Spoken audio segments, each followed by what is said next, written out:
প্রিয় শিক্ষার্থী, ধারাবাহিকভাবে আজকের ব্যবস্থাপনা ক্লাসে তোমাদেরকে সৃষ্টি কলেজ টাঙ্গাইলের পক্ষ থেকে জানাই শুভেচ্ছা, অভিনন্দন। আজকের অনলাইন ক্লাসের বিষয়বস্তু হলো ব্যবস্থাপনার গুরুত্ব। আজকে আমরা ব্যবস্থাপনার গুরুত্ব নিয়ে আলোচনা করব। আশা করি ক্লাসটি তোমরা মনোযোগ সহকারে দেখবে, বোঝার চেষ্টা করবে। শুরু করছি।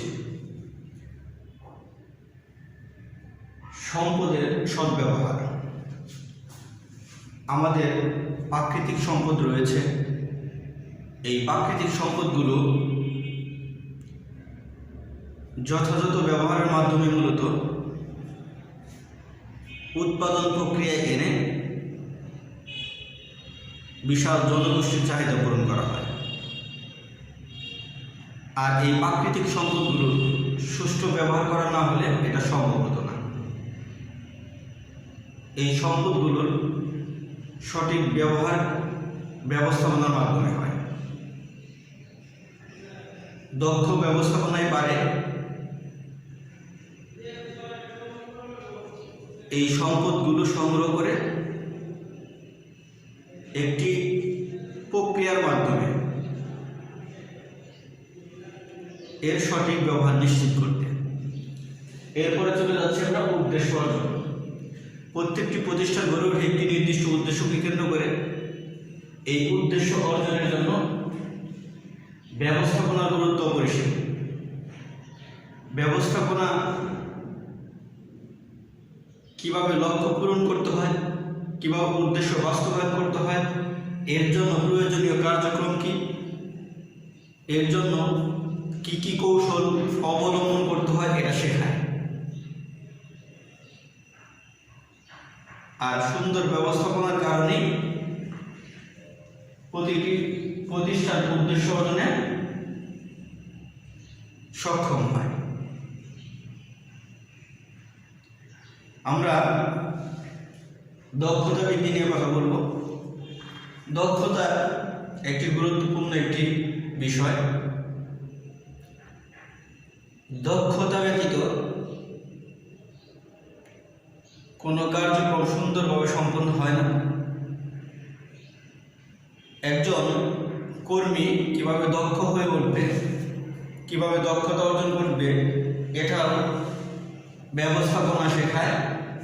ব্যবস্থাপনা একজন কর্মীকে তার কাজের জন্য প্রশিক্ষিত করে তোলে, তাকে প্রশিক্ষণ দেয়, তাকে ঊর্ধ্বতনের কাছাকাছি রাখে, তাকে কাজ শেখায়, বোঝায়।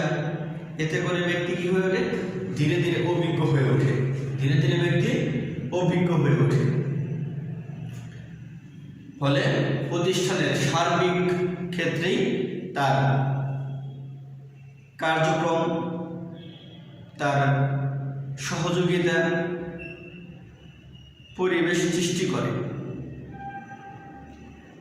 এরপর আমরা চলে যাচ্ছি কর্মসংস্থান সৃষ্টি। কর্মসংস্থান একটি দেশে যত বেশি কর্মসংস্থান সৃষ্টি হবে, কাজের সুযোগ সৃষ্টি হবে, তত বেশি দেশের ভিতর থেকে দুর্নীতি, সন্ত্রাসবাদ, নৈতিক অবক্ষয় এগুলো দূর হবে।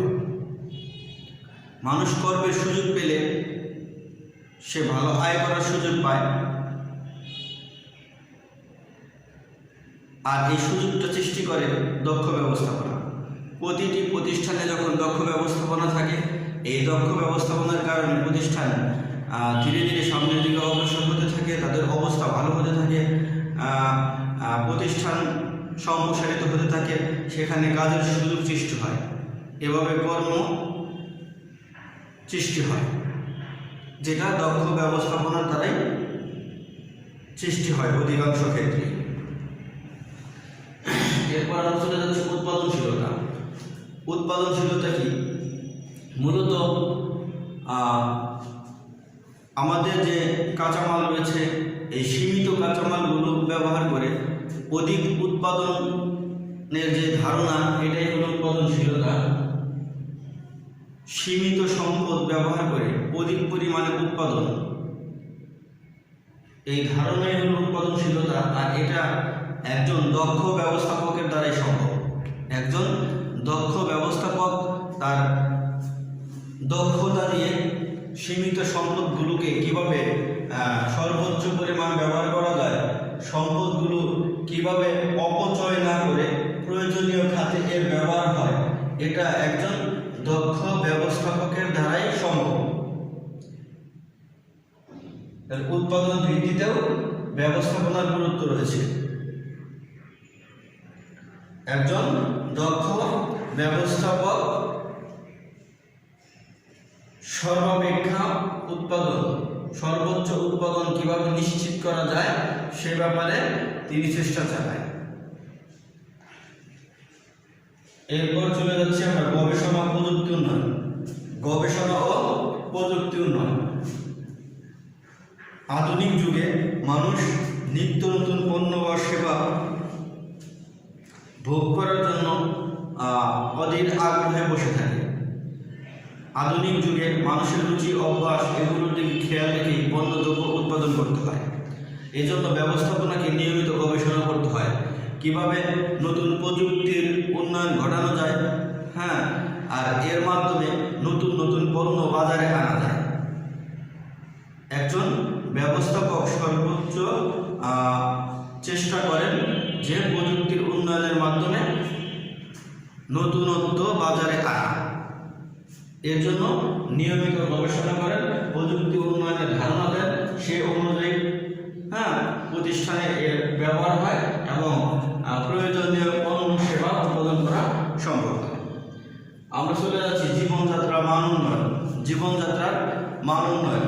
জীবনযাত্রার মান তখনই উন্নয়ন হয় যখন একজন ব্যক্তি কর্মের সুযোগ লাভ করে।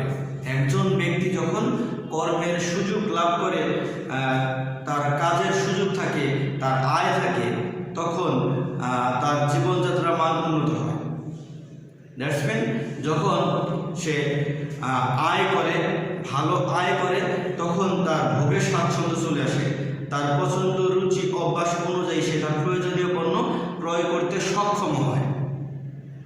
যখনই তার অভ্যাস রুচি অনুযায়ী পণ্য ক্রয় করতে সক্ষম হয়, তখনই ধরে নেওয়া হয় তার জীবনযাত্রার মান উন্নত। আর এটা ব্যবস্থাপনারই ফল। বাংলাদেশের প্রেক্ষাপট চিন্তা করলে যত কর্মের সুযোগ রয়েছে এগুলো ম্যাক্সিমাম সরকারি বেসরকারি খাত, তাই না? সরকারি খাতের তুলনায় বেসরকারি খাত অপেক্ষাকৃত বেশি। দুইটা অবস্থানেই কর্মের সুযোগ সৃষ্টি হচ্ছে। আর এই যে সুযোগ দুটি প্রতিষ্ঠান, সেটা সরকারি বেসরকারি হোক, সব জায়গাতেই দক্ষ ব্যবস্থাপনা রয়েছে।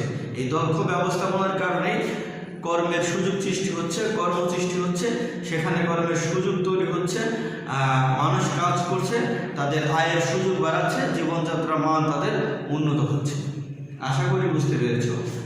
এবার আমরা চলে যাচ্ছি রাজস্ব আয় বৃদ্ধি নিয়ে কথা বলতে। রাজস্ব আয় কি? রাজস্ব আয় সরকারের যে আয়ের উৎস, সেটা রাজস্ব আয়। সরকার তার উন্নয়নমূলক কাজের জন্য যে অর্থের যোগান পেয়ে থাকে সেটা রাজস্ব আয়। আর ব্যবসা প্রতিষ্ঠানগুলো তাদের ব্যবসায়িক যে মুনাফা, এর একটি অংশ, যাকে আমরা ইনকাম ট্যাক্স বলি, আয়কর বলি, এটা জমা হয় সরকারের ফান্ডে জমা হয়। আর সরকার এর থেকেই উন্নয়নমূলক কার্যক্রম সম্পূর্ণ করে থাকে। আর এই রাজস্ব আয়ের সবচেয়ে বড় খাত হলো ব্যবসায়িক খাত। সবচেয়ে বড় খাত কি? ব্যবসায়িক খাত। আর ব্যবসায়িক খাত দক্ষতার সাথে পরিচালনা করেন কে? দক্ষ ব্যবস্থাপনা। দক্ষ ব্যবস্থাপনার কারণেই ব্যবসায়িক খাতগুলো দিন দিন উন্নত হচ্ছে, দিন দিন সম্প্রসারিত হচ্ছে। এখানে প্রচুর উৎপাদন হচ্ছে, ক্রয় বিক্রয় হচ্ছে, আয় হচ্ছে। আর এর থেকে সরকার একটি অংশ রাজস্ব আয় হিসেবে পেয়ে যাচ্ছে। তাহলে আশা করি তোমরা বিষয়টি বুঝতে পেরেছ। এবার আমরা চলে যাচ্ছি সম্পর্ক উন্নয়ন। সম্পর্ক উন্নয়ন, রিলেশন বিল্ড আপ। এই সম্পর্কটা একটি গুরুত্বপূর্ণ ইস্যু বর্তমান সময়ের জন্য। সম্পর্ক ভালো না হলে কখনোই ভালো কিছু প্রত্যাশা করা যায় না। কার কার সাথে সম্পর্ক ভালো হতে পারবে? ব্যবস্থাপনা এইটা গুরুত্ব দেয় যে এর ভেতরে একটি প্রতিষ্ঠানের ভেতরে ঊর্ধ্বতন অধীনস্থ যে ব্যক্তিবর্গদ্বয় কর্মরত রয়েছে প্রত্যেকের সাথে প্রত্যেকের একটা সুসম্পর্ক থাকবে, প্রত্যেকের সাথে প্রত্যেকের একটা সুসম্পর্ক তৈরি হবে, তাহলেই কেবল প্রতিষ্ঠানের ভেতরে সহযোগিতাপূর্ণ পরিবেশ তৈরি হবে। একটি প্রতিষ্ঠানের ভেতরে সম্পর্কের কারণেই সহযোগিতাপূর্ণ পরিবেশ তৈরি হয়। এক দেশ অন্য দেশের সাথে ব্যবসায়িক লেনদেন যখন সংগঠন করবে তখনও সম্পর্ক প্রয়োজন। দুটি দেশের মধ্যে ক্রেতা বিক্রেতা, আমদানিকারক রপ্তানিকারক উভয়ের মধ্যে সম্পর্ক দরকার। এই সম্পর্ক কিভাবে তৈরি হয়? দক্ষ ব্যবস্থাপনা দ্বারা তৈরি হয়। দক্ষ ব্যবস্থাপনা ছাড়া সম্পর্কের উন্নয়ন হয় না, আর সম্পর্কের উন্নয়ন না হলে প্রতিষ্ঠানের ভেতরে সহযোগিতাপূর্ণ পরিবেশ কখনোই তৈরি হয় না। সম্পর্কের উন্নয়নের কারণেই প্রতিষ্ঠানের ভেতরে পারস্পরিক অংশগ্রহণ লক্ষ্য করা যায়, ন্যায় বিচার লক্ষ্য করা যায়। এবার আমরা আলোচনা করব শৃঙ্খলা প্রতিষ্ঠা। শৃঙ্খলা কি? শৃঙ্খলা হলো উপযুক্ত ব্যক্তিকে উপযুক্ত স্থানে, সঠিক বস্তুকে সঠিক স্থানে স্থাপনের নীতি হলো শৃঙ্খলা নীতি। একটি প্রতিষ্ঠানে কোন স্থানে কাকে স্থাপন করলে, কাকে রাখলে প্রতিষ্ঠানের উদ্দেশ্য লক্ষ্য বাস্তবায়ন হয় সেটি খেয়াল রাখতে হবে। এবং বস্তুগত উপাদান, মেকানিজম বা অন্যান্য আসবাবপত্র যেখানে রাখলে তার দ্বারা সঠিক কাজ হবে তাকে ওই স্থানে রাখতে হবে। এটা হলো শৃঙ্খলা নীতি। আর একজন দক্ষ ব্যবস্থাপক তার ব্যবস্থাপনার দ্বারা, দক্ষ ব্যবস্থাপনা দ্বারা তিনি প্রতিষ্ঠানের ভেতরে শৃঙ্খলা প্রতিষ্ঠা করতে পারেন। প্রতিষ্ঠানের ভেতরে শৃঙ্খলা প্রতিষ্ঠা করতে পারেন। তিনি এটা বুঝতে পারেন অ্যাকচুয়ালি কোথায় কর্মীকে রাখতে হবে আর কোথায় মেশিনটাকে রাখতে হবে, এর জন্য কি মেথড ব্যবহার করতে হবে, এগুলো তিনি ভালো জানেন। দক্ষ ব্যবস্থাপনার দ্বারা এই সুযোগটা তৈরি হয় এবং প্রতিষ্ঠানের ভেতরে শৃঙ্খল অবস্থা তৈরি হয়।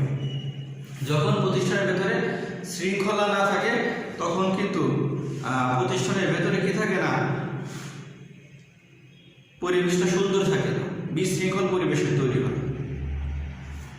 এবার আমরা বলবো বৃহৎ কর্মপ্রক্রিয়া নিয়ে আলোচনা। বৃহৎ কর্মপ্রক্রিয়া, বৃহৎ কর্মপ্রক্রিয়া বলতে বৃহদায়তন উৎপাদনকে নির্দেশ করে। বৃহৎ কর্মপ্রক্রিয়া, বৃহদায়তন উৎপাদন, এগুলোর জন্য জরুরি যে বিষয়টা সেটা হলো উৎপাদনের মৌলিক উপকরণগুলো সঠিক ব্যবহার। উৎপাদনের মৌলিক উপকরণগুলো সঠিক ব্যবহার, ম্যান, মানি, মেশিন, ম্যাটেরিয়াল, মেথড, মার্কেট, এগুলো সঠিক ব্যবহার করতে পারলে কেবলমাত্র বৃহৎ উৎপাদনে অংশগ্রহণ করা সম্ভব। বৃহৎ উৎপাদনে অংশগ্রহণ করা সম্ভব, ঠিক আছে? এজন্য এগুলো সঠিক ব্যবহার হয় কোথায়? দক্ষ ব্যবস্থাপনার দ্বারা। দক্ষ ব্যবস্থাপনা থাকলে এগুলোর মধ্যে সম্পর্ক স্থাপন করা যায়, সমন্বয় স্থাপন করা যায়, এগুলোর মধ্যে সংযোগ স্থাপন করা যায়, এগুলোকে নিয়ন্ত্রণ করা যায়, সর্বোপরি বৃহৎ উৎপাদন কার্যক্রম পরিচালনা করা সম্ভব হয়। অন্যথায় উৎপাদন বৃহদায়তন কর্মপ্রক্রিয়া বাধাগ্রস্ত হয়। সর্বশেষ আমরা আসতেছি নেতৃত্ব দান। নেতৃত্ব কি? নেতৃত্ব হলো একটি লক্ষ্য উদ্দেশ্য বাস্তবায়নের জন্য দলীয় গতিশীলতা বৃদ্ধির প্রক্রিয়া হলো নেতৃত্ব। নেতৃত্বের মাধ্যমে যেটি হয় সেটি হলো দলের মধ্যে একটা গতিশীলতা আসে, দলকে একটি নির্দিষ্ট লক্ষ্যের দিকে নিয়ে যাওয়া সম্ভব হয়, একটি লক্ষ্য মানে দলকে এগিয়ে নিয়ে যাওয়া সম্ভব হয়, যার কারণে ওই দলের ভেতরে যারা আছে সকলেরই একটি কর্ম স্পৃহা তৈরি হয়, দলের মধ্যে দলীয় গতিশীলতা তৈরি হয় এবং উদ্দেশ্য লক্ষ্য বাস্তবায়ন করা সম্ভব হয়। আর এই লিডিং নেতৃত্ব এটি ব্যবস্থাপনার একটি কাজ। ব্যবস্থাপনা যেরকম আমরা বলেছিলাম যে অন্যের দ্বারা কাজ করিয়ে নেওয়ার কৌশল হলো ব্যবস্থাপনা, অন্যের দ্বারা কাজ করিয়ে নেওয়ার কৌশল হলো ব্যবস্থাপনা। আর এই যে অন্যের দ্বারা কাজ করিয়ে নেওয়া এই লিডিং এর একটি কাজ। নেতৃত্ব এমনই একটি কাজ যেটা দক্ষ ব্যবস্থাপনায় নিশ্চিত করে। আশা করি তোমরা বুঝতে পেরেছ। ভিডিওটি বারবার দেখবে, বোঝার চেষ্টা করবে, সমস্যা হলে অবশ্যই জানাবে, সমাধান করে দেবো ইনশাআল্লাহ। ততক্ষণ ভালো থেকো, তোমাদের সুস্বাস্থ্য কামনায় শেষ করছি। আল্লাহ হাফেজ।